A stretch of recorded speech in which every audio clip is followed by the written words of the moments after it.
আল্লাহর রাসূল সাল্লাল্লাহু আলাইহি ইসলামের চেয়ারের নিচে আর কোন চেয়ার নাই।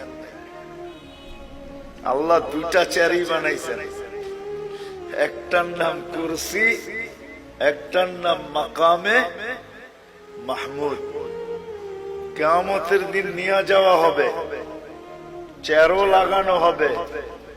আল্লাহর রাসূলও চেয়ারের কাছে যাবেন, আল্লাহও বলবেন ডাইন পাশে রাখা হবে আল্লাহ, আর বলবে বন্ধু বসেন, কিন্তু আল্লাহর রাসূল চেয়ারে বসবেন না।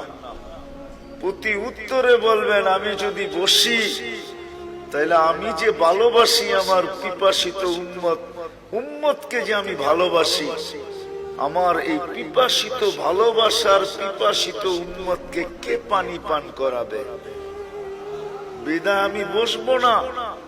আমি তো হাউজে কাউসারে যাব, নিজের হাতে উম্মতকে পানি পান করাবো, আর উম্মতকে বলে দিব লা তাজমান বাদাহা আবাদা, আর কোনদিন তুমি পিপাসিত হবে না।